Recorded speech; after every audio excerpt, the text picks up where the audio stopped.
Bonjour à toutes et à tous et bienvenue sur les comptes rendus d'émissions d'Ok Podcast. Dans cette vidéo de l'émission Géopolitique Profonde, l'animateur Mike Borowski reçoit Francis Lalanne, présenté comme une star de la dissidence. Il commence par rappeler les déclarations de plusieurs membres du gouvernement français, comme Bruno Le Maire qui voulait mettre la Russie à genoux, ou Catherine Colonna qui affirmait que les sanctions fonctionnaient. L'animateur pose alors la question de la réalité de la vie en Russie aujourd'hui et annonce que Francis Lalanne, qui vient de passer un mois là-bas, va livrer son témoignage. Il précise que l'artiste a une surprise exclusive à dévoiler au cours de l'émission. Après avoir encouragé les spectateurs à soutenir le journaliste Youssef Indy, Francis Lalanne explique la raison de son séjour d'un mois en Russie. Il affirme vouloir mener une contre-offensive culturelle pour dire aux Russes que le peuple français les aime et s'oppose à la volonté de guerre du gouvernement français. Il raconte avoir choisi le terrain artistique, qui est le sien, pour rencontrer le monde artistique russe. C'est là qu'il a enregistré 2 chansons. L'une est un hymne à la paix et l'autre est un duo avec Elena Maximova, une immense vedette en Russie, gagnante de The Voice et chanteuse officielle du parti du président.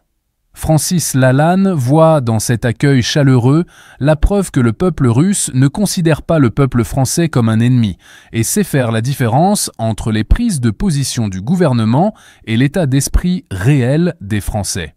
L'animateur annonce alors que le clip de cette chanson sera diffusé en exclusivité dans la 2e partie de l'émission. Revenant sur les sanctions, il demande à Francis Lalanne si elles ont eu l'effet escompté. À cette question, Francis Lalanne répond que non seulement les sanctions n'ont pas réussi, mais qu'on vit très bien en Russie, et même mieux qu'avant selon lui. Il affirme que c'est la France qui souffre des sanctions et non la Russie. Il décrit la vie en Russie comme douce et sereine malgré la guerre.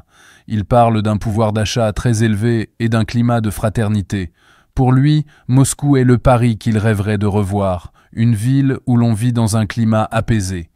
Lalanne donne sa vision du régime politique russe, qu'il ne qualifie pas de dictature, mais plutôt d'une sorte d'anarchie sous tutelle.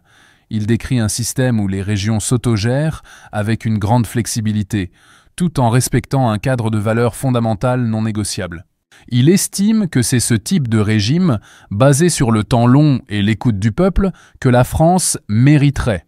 Selon lui, le président Poutine est à l'écoute de son peuple, ce qui pourrait mener à des représailles si le gouvernement français continue ses provocations.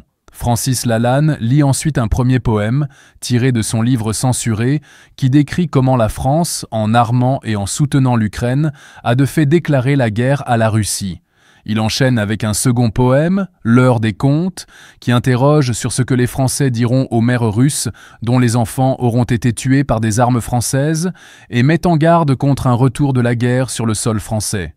Il explique que le conflit, qu'il qualifie de guerre civile au départ, a été attisé par l'OTAN et les dirigeants de l'Union européenne qui, selon lui, ont besoin de cette guerre pour sauver leur cul et masquer leurs propres échecs. Sur une note plus personnelle, il confie avoir retrouvé en Russie l'usage de ses émotions, de ses larmes et de ses rires, réalisant à quel point il s'était endurci en France. Il décrit les Russes comme des gens chaleureux, bienveillants et drôles qui aiment la langue française. Il confirme être allé en Russie en tant qu'ambassadeur culturel du peuple français pour dire aux Russes que la majorité des Français ne leur est pas hostile.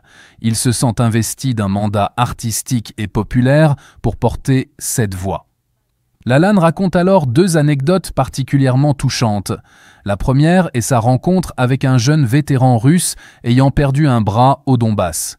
Ce soldat, après avoir proféré une insulte envers Emmanuel Macron, lui a dit avec des larmes dans les yeux « Vive la France ». La seconde anecdote est celle d'une jeune femme russe lui racontant que son frère a été tué sur le front par un obus, peut-être français. Elle lui a demandé « Qu'est-ce qu'on vous a fait ?» Francis Lalanne lui a répondu qu'il était là pour lui dire qu'il l'aimait et qu'il ferait tout pour que cela s'arrête. La discussion prend ensuite une tournure plus politique. Francis Lalanne qualifie le président français de crétin et de psychopathe et accuse l'Assemblée nationale d'être complice de ses actions en ne lançant pas de procédure de destitution malgré les violations de la Constitution. Il appelle alors les spectateurs à signer massivement une pétition en ligne sur le site de l'Assemblée nationale pour demander la destitution du président. Il explique qu'à 100 000 signatures, l'Assemblée sera obligée d'examiner le dossier. La vidéo diffuse ensuite le clip de la chanson « Ma Russie », interprétée par Francis Lalanne et Elena Maximova. Le clip montre les deux artistes chanter avec passion, avec des images de la Russie, de ses paysages et de ses habitants. Après le clip, Francis Lalanne explique que cette chanson est un chant d'amour à la patrie, écrit par Elena Maximova. Pour lui, chanter en français l'amour pour la terre russe était un acte symbolique très fort. Il décrit sa rencontre avec la chanteuse comme une évidence et leur travail commun comme une recherche passionnée de la perfection. Il précise que la traduction française des paroles sera disponible sur sa chaîne YouTube. Il compare les célébrations du 9 mai en Russie, qu'il a trouvées magnifiques, avec celles du 8 mai en France, qu'il qualifie de honte. Il dénonce ce qu'il perçoit comme une dérive des valeurs en France et loue la Russie pour la défense de ses valeurs chrétiennes et la protection des enfants. Il raconte avoir été invité sur tous les plateaux de télévision russes où on l'a écouté avec respect, contrairement à la France où il se dit interdit des médias traditionnels. Il a expliqué aux Russes de ne pas confondre le peuple français avec son gouvernement. Francis Lalanne conclut avec un appel vibrant à ne pas avoir peur et à agir pour obtenir la destitution du président, qu'il considère comme la seule façon d'éviter la guerre et de permettre à la France de se reconstruire.